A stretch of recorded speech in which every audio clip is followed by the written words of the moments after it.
Good morning students. हमारा chapter चल रहा था अध्याय 7 उत्पादन के नियम, साधन के प्रतिफल, पैमाने के प्रतिफल। हमने साधन के प्रतिफल और पैमाने के प्रतिफल में अंतर कर चुके हैं। उसके बाद यानी अल्पकाल में हम ये बात कर चुके हैं कि अल्पकाल में जो परिवर्तन किए जाते हैं उसमें साधन के प्रतिफल होता है, और दीर्घकाल वाले जिसमें सभी साधन परिवर्तनशील हों वहां पैमाने के प्रतिफल पैमाना बदला जाता है उत्पादक द्वारा। तो प्रोड्यूसर के हिसाब से आज का हमारा टॉपिक रहेगा परिवर्ती अनुपात का नियम। परिवर्ती अनुपात का नियम करने से पहले मैं आपको बता दूं, साधन के प्रतिफल रिटर्न्स टू ए फैक्टर, एक उत्पादक प्रोड्यूसर उत्पादन के जितने भी साधन हैं यानी उत्पादन के हमारे भूमि, पूंजी,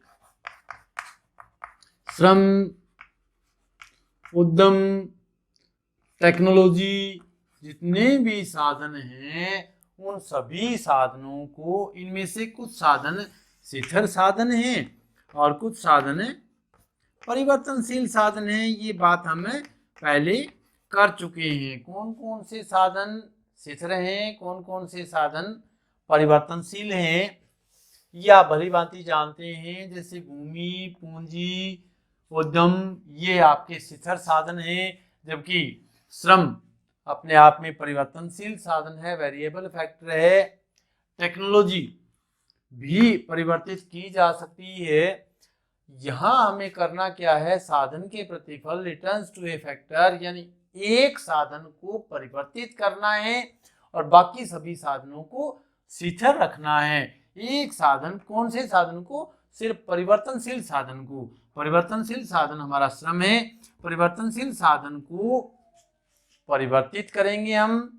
टेक्नोलॉजी भी स्थिर रखेंगे और ये बाकी तीनों साधन जो हैं उन साधनों को भी स्थिर रखेंगे। और ऐसी स्थिति में अगर एक उत्पादक अपने उत्पादन में परिवर्तन करता है तो इसके फलस्वरूप उत्पादन के साधनों के संयोग के अनुपात में परिवर्तन हो जाता है। इसे ही साधन के प्रतिफल कहते हैं। यानी किसी वस्तु की उत्पादन की मात्रा, उत्पादन कितनी मात्रा में हुआ है, उत्पादन की मात्रा तथा उत्पादन के परिवर्तनशील साधन, इन दोनों का जो आनुपातिक संबंध है उस संबंध को साधन के प्रतिफल कहा जाता है। यानी साधन के प्रतिफल में हमें सिर्फ 3 चीजें याद रखनी है, या आप कह सकते हैं 2 चीजें याद रखनी है। उत्पादन के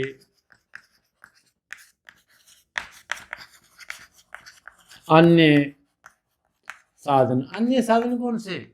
जिस साधन को, जिस परिवर्तनशील साधन को हमें परिवर्तित करना है उसको छोड़कर बाकी जो बच गए वो अन्य साधन, यानी भूमि, पूंजी और उद्यम।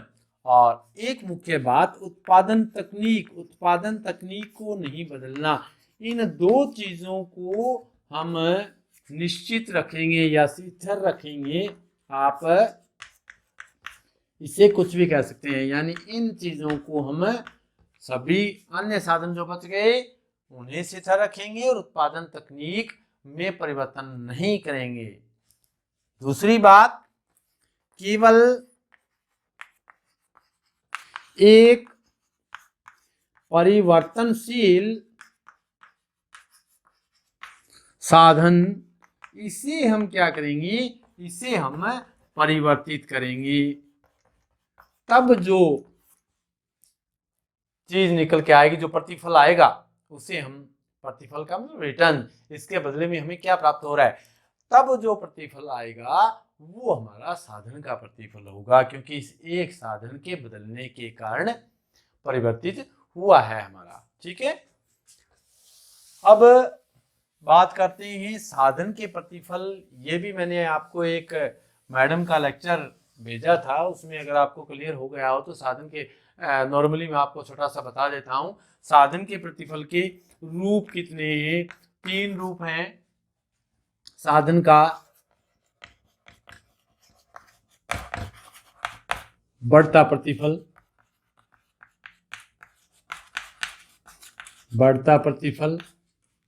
और साधन का समान प्रतिफल,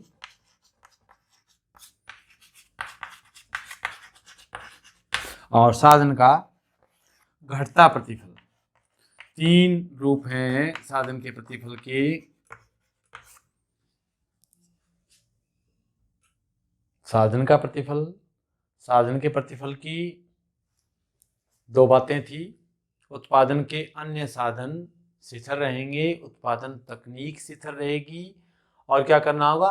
केवल एक परिवर्तनशील साधन की मात्रा को परिवर्तित करना है। इससे इससे जो इस संयोग से जो प्रतिफल प्राप्त होगा उसे हम साधन के प्रतिफल कहते हैं। यानी परिभाषा बनाने के लिए एक सामान्य सी परिभाषा बन जाएगी बेटा, एक उत्पादक उत्पादन के अन्य साधनों तथा अन्य साधन बाकी साधन तथा उत्पादन तकनीक के शिथिल रखते हुए उत्पादन को केवल एक परिवर्तनशील साधन की मात्रा में परिवर्तन करके अपने उत्पादन में परिवर्तन करता है। इसके फलस्वरूप इस संयोग से जो साधनों और उत्पादन की मात्रा में आनुपातिक संबंध पाया जाता है उसे साधन के प्रतिफल कहते हैं। इसके 3 रूप हैं, साधन का बढ़ता प्रतिफल, साधन का स्थिर या समान प्रतिफल, और साधन का घटता प्रतिफल। अब साधन का बढ़ता प्रतिफल, इन तीनों में एक साथ देखिए, आपको शायद सारी बात समझ आ जाएगी। साधन का बढ़ता प्रतिफल में भी उत्पादन तकनीक और अन्य साधन, इन तीनों में ही चाहे बढ़ता प्रतिफल हो, चाहे समान प्रतिफल हो, चाहे घटता प्रतिफल हो, इन तीनों में ही शिथिल रखनी है। बदलना क्या है? एक परिवर्तनशील साधन बदलने का मतलब क्या? उत्पादक अपने उत्पादन को बढ़ाने के लिए कम थोड़ी करेगा, बढ़ाएगा। इसका मतलब केवल एक परिवर्तनशील साधन वेरिएबल फैक्टर को में वृद्धि करने पे, सभी में वेरिएबल फैक्टर को परिवर्तनशील साधन को की वृद्धि करनी है, और सभी में दोनों साधन शिथिल हैं, अन्य साधन और उत्पादन टेक्नोलॉजी भी शिथिल है। तो आप कहोगे फिर इनमें फर्क क्या हुआ? सिर्फ इनमें एक चीज में फर्क रखना है, टीपी का मतलब टोटल प्रोडक्शन, कुल उत्पादन अगर उत्पादन तकनीक शिथिल रखने पे, बाकी अन्य साधन शिथिल रहने पे, और केवल एक परिवर्तनशील साधन के बढ़ाने पे, यदि कुल उत्पादन बढ़ता है, और बढ़ता कैसे है? कुल उत्पादन तो तीनों अवस्थाओं में ही बढ़ेगा, हो सकता है, परंतु कुल उत्पादन बढ़ती दर से बढ़े तो क्या होगा? उसे हम साधन का बढ़ता प्रतिफल कहेंगे। अगर उत्पादन तकनीक इस तरह है, बाकी अन्य साधन इस तरह है, केवल एक परिवर्तनशील साधन को बढ़ाया जाता है, ऐसी अवस्था में कुल उत्पादन बढ़ता तो है, परंतु शिथिल या समान दृष्टि से समान दर पर बढ़ता है। समान दर पर बढ़ना, अब ये दर बाद में बात करेंगे, एक बार इतना समझिए। घटता प्रतिफल, घटते प्रतिफल में भी बाकी अन्य साधन शिथिल रहेंगे, उत्पादन तकनीक शिथिल रहेगी, केवल एक परिवर्तनशील साधन के बढ़ाने पे कुल उत्पादन अगर घटती दर से बढ़े तो यहां भी गा, परंतु घटती दर से बढ़े तो क्या होगा? आपका कुल उत्पादन घटती दर से बढ़े, उसे हम घटता प्रतिफल कहेंगे।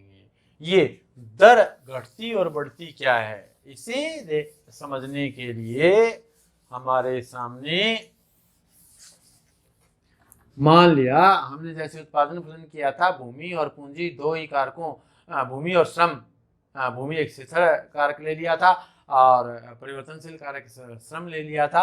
अगर आपको याद आया हो तो FL के उस हिसाब से किया था, उसी हिसाब से हम साधन के घटते बढ़ते और समान प्रतिफल को समझने की कोशिश करेंगे।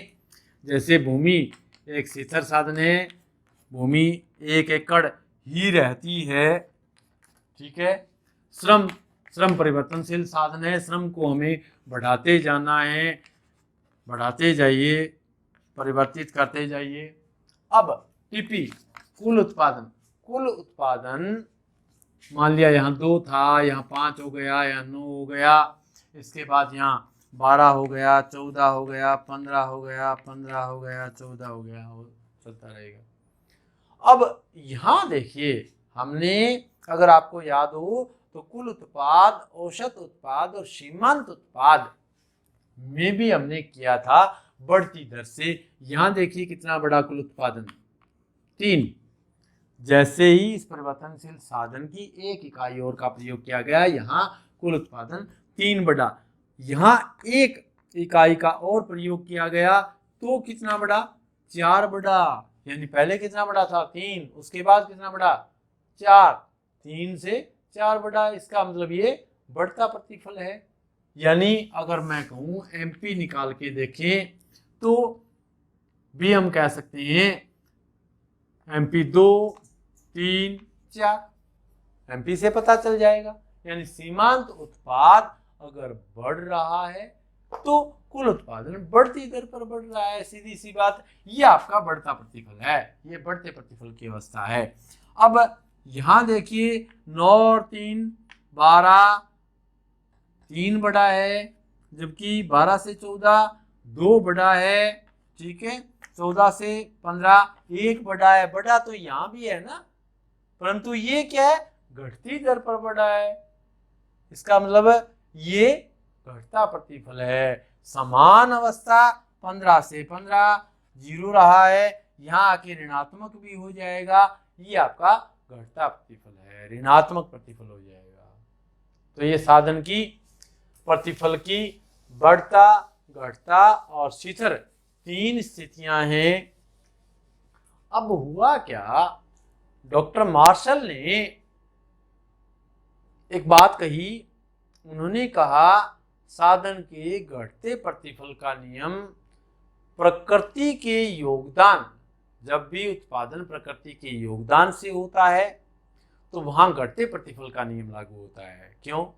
क्योंकि मान लिया भूमि 1 एकड़ भूमि है और हम बार बार उसमें किसी फसलों की बुआई करते जाएंगे तो हो सकता है पहली साल गेहूं की बुआई में हो सकता है उसकी उपज 50 मन एकड़ की हो, उसके अगले साल 45 है, उसके बाद 40, यानी घटते प्रतिफल का नियम। उत्पादन तो हो रहा है परंतु कम होता जाएगा। वो कैसे? जैसे उसमें और परिवर्तनशील साधनों की इकाई, यानी 1 एकड़ पे अगर 2 मजदूर काम कर रहे हैं, ऐसी अवस्था में 3 और लगा देंगे तो उनके हिस्से में तो कम ही उत्पादन आएगा ना। उत्पादन कितना ज़्यादा कर सकते हैं हम 1 एकड़ में? मान लिया आखिर बढ़ाते जाएंगे, 50 मजदूर एकत्रित कर लिए, उसके बाद क्या होगा? घटना शुरू हो जाएगा। तो डॉक्टर मार्शल ने कहा कि प्रकृति द्वारा प्राप्त, प्रकृति के योगदान से जो उत्पादन होता है उसमें घटते प्रतिफल का नियम लागू होता है, जबकि मनुष्य द्वारा अगर उत्पादन में सहयोग जो किया जाता है, वृद्धि की जाती है, उसमें बढ़ते प्रतिफल का नियम लागू होता है। परंतु जो आधुनिक अर्थशास्त्री हैं उन्होंने इस बात को गलत माना। उन्होंने कहा जी नहीं, ऐसा नहीं होता। ये जो प्रतिफल है ये अपने आप में एक प्रकार की प्रक्रिया है और उस एक प्रकार की प्रक्रिया चलती रहती है निरंतर, चाहे वो प्रकृति में हो, चाहे उद्योग में हो, चाहे कृषि में हो, कहीं भी हो। इसलिए आधुनिक अर्थशास्त्रियों ने साधन के बढ़ते प्रतिफल, समान प्रतिफल और घटते प्रतिफल, इन तीनों प्रवृत्तियों के स्थान पर एक नियम का उत्पादन किया। वह नियम था परिवर्ती अनुपात का नियम। कुछ बच्चों ने पूछा था कि परिवर्ती अनुपात के नियम को हम कैसे तैयार करें। आप साधन के प्रतिफल की परिभाषा दीजिए पहले, साधन के प्रतिफल की परिभाषा देने के बाद साधन के प्रतिफल के रूप बताइए तीनों, और उसके बाद इस बात पे चले आइए परिवर्ती अनुपात का नियम। आधुनिक अर्थशास्त्रियों ने इन तीनों प्रवृत्तियों के स्थान पर एक नियम का उत्पादन किया, परिवर्ती अनुपात का नियम। अब परिवर्ती अनुपात का नियम की परिभाषा क्या होगी? आधुनिक अर्थशास्त्रियों के अनुसार साधन के प्रतिफल होता अल्पकाल में है। अब एक बात और बच्चों की तरफ से आती है, वो कहते हैं सर इतनी बड़ी बड़ी परिभाषाएं याद थोड़ी रहती हैं, परिभाषाएं बेटा आपको रट्टा मारने की आवश्यकता नहीं है। एक बात ध्यान दीजिए, हमने अब तक क्या किया, साधन के प्रतिफल में कहाँ लागू होते हैं? अल्पकाल में लागू होते हैं। एक बात तो क्लियर थी। और अल्पकाल में करना क्या है? किसी वस्तु का उत्पादन बढ़ाना है। इसका मतलब जब अल्पकाल में जब किसी वस्तु का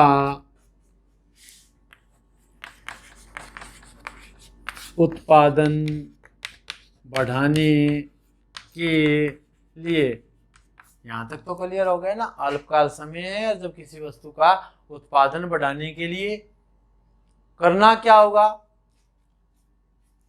हमने अभी करके गए, शिथिल या अन्य साधनों को शिथिल रखना है, उत्पादन तकनीक को शिथिल रखना है, केवल एक परिवर्तनशील कारक साधन की मात्रा को बढ़ाना है। यानी उत्पादन के एक कारक की मात्रा, उत्पादन के एक कारक या परिवर्तनशील कारक की मात्रा को बढ़ाने पर, यहाँ तक ठीक है। अल्पकाल है, एक वस्तु का उत्पादन बढ़ाने के लिए एक उत्पादक क्या करेगा? उत्पादन के एक कारक की मात्रा को बढ़ाने पर या बढ़ाया जाता है, कुछ भी लिख दीजिए, शब्दों से कोई फर्क नहीं पड़ेगा, बढ़ाया जाता है तथा और क्या हो गया? दो बातें, दो विशेषताएं हो रहे हैं हमारी। बाकी अन्य कारक, एक कारक को बढ़ाना है, बाकी अन्य कारक क्या रहेंगे? बाकी कारकों को शिथिल रखा जाता है, बाकी कारकों को शिथिल रखा जाता है, शिथिल रखा जाता है। तो क्या होता है? तो होता क्या है? तो कारकों के अनुपात में परिवर्तन होता है, कारकों के अनुपात में परिवर्तन होता है, अनुपात में परिवर्तन होता है। अब आप कहोगे अनुपात में परिवर्तन कहाँ से हो गया? हमने अभी किया था एक भूमि एकड़ वही है, ये कारक हमारा वही है। यहाँ हमने क्या किया? 3, 4, 5, यहाँ 1:1 है, यहाँ 1:2 है, यहाँ 1:3 है, 1:4 है, 1:5 है, फर्क नहीं हो गया? तो उनके अनुपात में परिवर्तन होता है। और इसमें परिवर्तन होगा कैसे? इसमें परिवर्तन विभिन्न दरों से होगा, विभिन्न दरों से होगा या विभिन्न दरों पे होगा। विभिन्न दरें कौन सी हैं? बढ़ती दर से, समान दर से, घटती दर से। इस प्रवृत्ति को परिवर्ती अनुपात का नियम कहते हैं।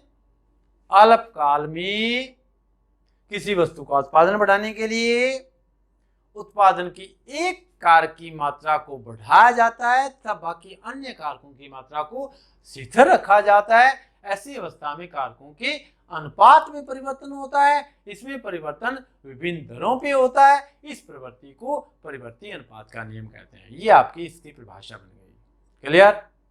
परिवर्ती यानी एक बार फिर मैं अगर रिपीट करूं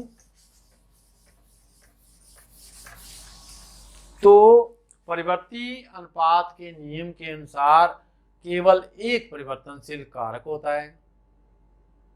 क्या होता है? एक, लिख लीजिए यहां, केवल एक परिवर्तनशील कारक या साधन की मात्रा बढ़ाई जाती है। ठीक है। अच्छा, दूसरी बात, अन्य जितने भी साधन होते हैं, इनमें सभी साधन क्या होते हैं बेटा, शिथिल होते हैं। ठीक है। अच्छा, एक बात और है, उत्पादन तकनीक हमने जो पहले भी किया था, उत्पादन तकनीक में कोई परिवर्तन नहीं होता, में कोई परिवर्तन नहीं, यही थी बातें। उत्पादन साधनों का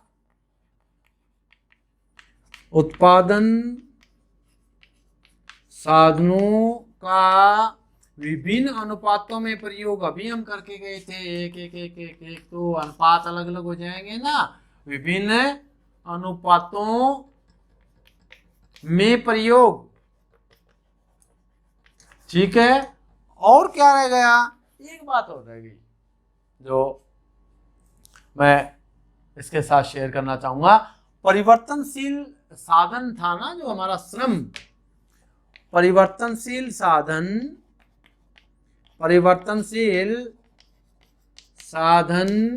की सभी इकाइयां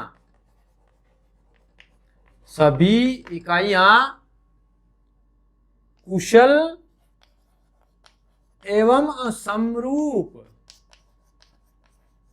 या समरूप कुशल, ये भी कह सकते हैं। ठीक है।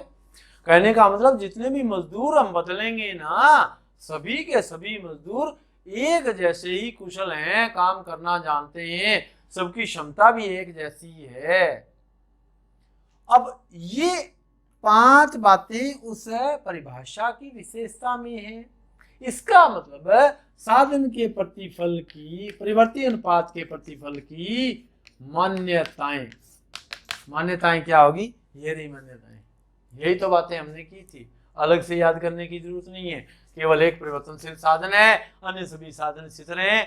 परिवर्तनशील साधन की सभी इकाइयां कुशल एवं समरूप हैं। उत्पादन तकनीक में कोई परिवर्तन नहीं होता है और उत्पादन साधनों का विभिन्न अनुपातों में प्रयोग किया जाता है। इसकी मान्यताएं हो गई। हो सकता है अगर 5 नंबर का क्वेश्चन पूछ ले, परिवर्ती अनुपात के नियम की मान्यताएं क्या है, तो आप ये बता दीजिए। परिभाषा हो गई, उसके बाद मान्यताएं, और इसके बाद डायग्रामेटिक क्लैरिफिकेशन दे दीजिए, रेखा चित्रीय विवरण प्रस्तुत कर दीजिए इन तीनों अवस्थाओं का एक साथ। भूमि,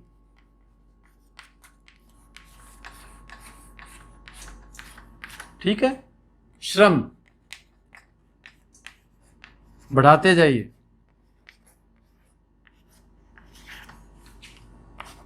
कुल उत्पादन,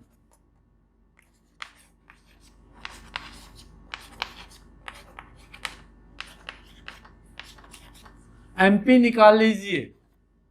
2, 5 में से 2 गई, 3, 5 4 9, 9 3 12, 12 और 2 14, 14 और 1 15, 15 15 0, 15 में से 14 गया, -1।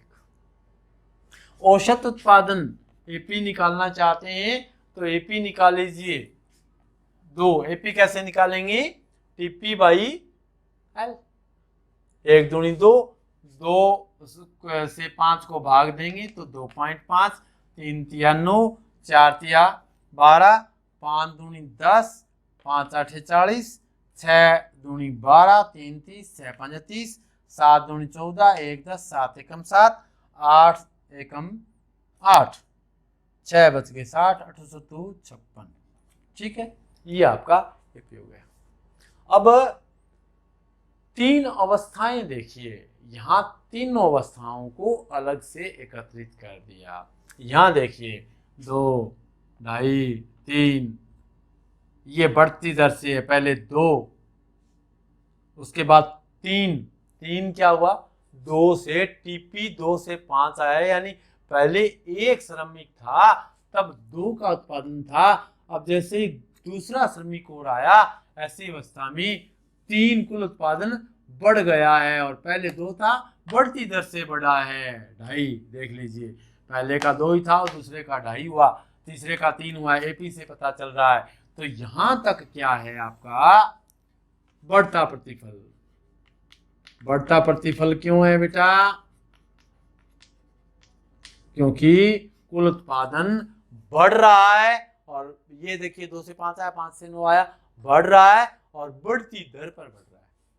यानी एमपी में वृद्धि हो रही है। अगर एमपी में वृद्धि हो रही है तो बढ़ती दर से बढ़ रहा है। एमपी में अगर कमी या स्थिरता रहेगी तो अलग होगा। एपी बढ़ती दर से 2 से 2.5, 2.5 से 3। ठीक है, क्लियर हुआ। ये बढ़ता प्रतिफल है। एमपी में बढ़ती दर में एमपी बढ़ने के कारण इसे बढ़ते प्रतिफल की अवस्था कहा जाता है। अब देखिए एक अवस्था और देखिए, आपकी किताबों में हो सकता है 3 मिले। यहां समझने के लिए एक बात और देखिए, यहां क्या था बेटा 3। देखिए यहां औसत क्या रहा 3 रहा और यहां भी औसत 3 रहा। इसका मतलब ये समान प्रतिफल वाली अवस्था है, परंतु इस समान प्रतिफल वाली अवस्था को आधुनिक अर्थशास्त्री इसका अध्ययन और विश्लेषण ही नहीं करते। क्यों नहीं करते? क्योंकि ये बहुत कम मात्रा है, बहुत थोड़ी समय के लिए रहती है उत्पादक के पास, इसलिए इसका विश्लेषण ही नहीं करते। अब अगली बात देखिए, अगली बात क्या होती है, एमपी में गिरावट आ रही है। 3 से 2 आया, 2 से 1 आया, 1 से 0 आया, 0 तक। ये देखिए ये है घटते प्रतिफल की अवस्था। एमपी घट रहा है, एमपी घट रहा है 3, 2, 1। और यहां देखिए औसत 3 से 2.8 आया, 2.8 से 2.5 आया, 2.5 से 2.1 आया। इस अवस्था को यहां कुल उत्पादन तो बढ़ रहा है। कुल उत्पादन देखिए 14 से 15 आया है, 12 से 14 आया, 14 से 15 आया, 15 से 15 बढ़ रहा है। परंतु स्थिति क्या है, एमपी घट रहा है, सीमांत उत्पाद घट रहा है। सीमांत उत्पाद का मतलब एक अतिरिक्त इकाई का मजदूर लगाने से 4 से मजदूर जैसे ही 5 किया ना, तो ऐसी अवस्था में उस अतिरिक्त मजदूर की उत्पादकता कम होती जा रही है, घट रहा है। ऐसी अवस्था को हम घटते प्रतिफल की अवस्था कहते हैं। ठीक है, इस कारण इसे घटते प्रतिफल की अवस्था कहा जाता है। अब एक और बच गया, यहाँ एमपी क्या है, ऋणात्मक है और टीपी भी घट रहा है। कुल उत्पादन घट रहा है और एमपी भी घट रहा है। एवरेज तो घटनी थी। इसे हम क्या कहेंगे, ऋणात्मक प्रतिफल की अवस्था। ऋणात्मक प्रतिफल की अवस्था। ठीक है, ये आपकी तालिका द्वारा रेखाचित्र प्रस्तुतिकरण था इसका। अब इसे अगर मैं कहूं, वैसे हमने एमपी, एपी, टीपी का डायग्राम बनाते समय हम कर चुके हैं, अगर आपको याद हो तो। ठीक है, ये चीज़ हम कर चुके हैं। बाकी दोबारा अगर इन्हें हम एक तर्ज पे लेना चाहते हैं तो ले सकते हैं। आखिरी 15 तक है, 15 तक लगा लेता हूँ मैं निशान। 15, 8, 1, 80 के यहाँ से 4, 2, 6, 10, 12, 14, 13, 11, 9, 7, 5, 3, 1 और ये आपका 0 है और यहाँ 1, 2, ये माइनस के नीचे। ठीक है, और इधर इस साइड में 8 करने हैं, यहाँ तक 8, 4, 2, 6, 7, 5, 3, 1। ठीक है, अब यहाँ देखिए श्रम ले लीजिए और श्रम के बाद टीपी बनाइए। पहले टीपी जब श्रम 1 था मजदूर, तब टीपी 2 है, और जब श्रमिक 2 रखेंगे टीपी 5 हो जाएगी। श्रमिक 3 होंगे तो टीपी 9 हो जाएगी। मैं तालिका में देख रहा हूँ बेटा, यहाँ अगर आपको दिखाई दे रहा हो तो श्रमिक जब 4 होंगे तो टीपी आपकी 12 हो जाएगी, यहाँ तक 12। और श्रमिक 5 हैं तब टीपी 14, और श्रमिक 6 हैं तो टीपी 15, श्रमिक 7 हैं तो टीपी 15, और श्रमिक 8 हैं तो टीपी 14। ये आपका कुल उत्पादन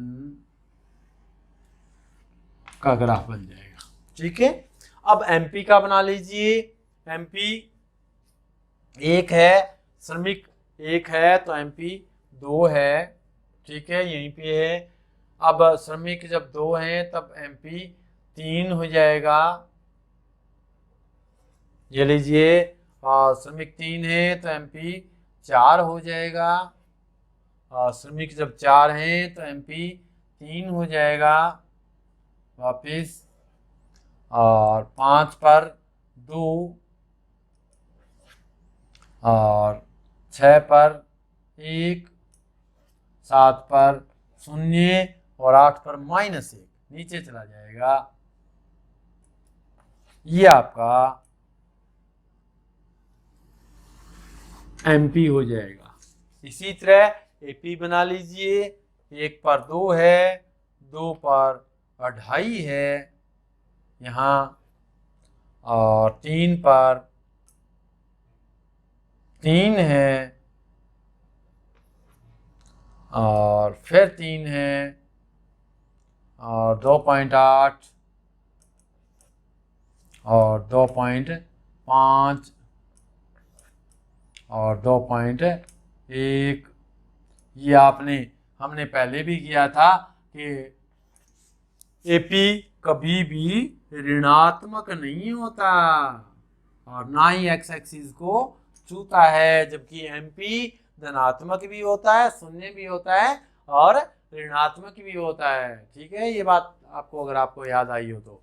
अब यहाँ हम स्टेज दिखा सकते हैं। देखिए, यहाँ टीपी बढ़ रहा है, एमपी भी बढ़ रहा है, ये वाला एमपी का है, और एपी भी बढ़ रहा है। इसका मतलब ये आपकी फर्स्ट स्टेज है, फर्स्ट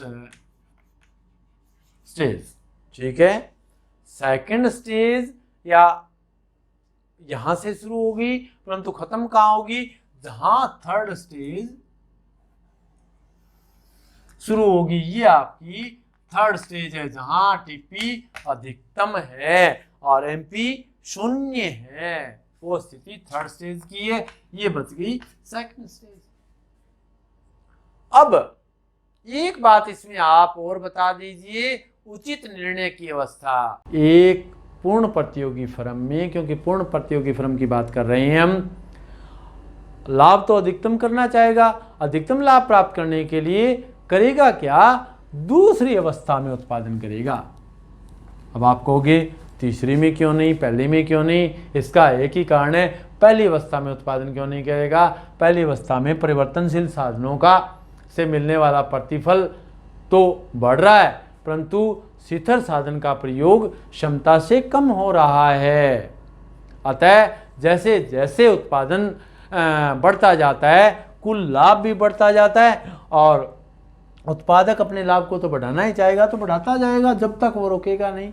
तो पहली अवस्था में वो उत्पादन नहीं करेगा, तीसरी अवस्था में भी उत्पादन नहीं करेगा। तीसरी अवस्था में उत्पादन क्यों नहीं करेगा? क्योंकि कुल उत्पादन घटना शुरू हो जाता है। अब कुल उत्पादन घट रहा है तो इसका मतलब लाभ तो घट ही रहा है, अधिकतम लाभ तो प्राप्त ही नहीं कर सकता। इसका मतलब इसमें भी वो नहीं करेगा। विचारवान उत्पादक दूसरी अवस्था में उत्पादन करता रहेगा। क्या परिवर्ती अनुपात का नियम सभी स्थितियों में लागू रहता है? अगर दो बातें अगर चेंज हो जाएं तो परिवर्ती अनुपात का नियम रुक जाता है, जिसे हम कहते हैं परिवर्ती अनुपात के नियम का स्थगन। एक तो उत्पादन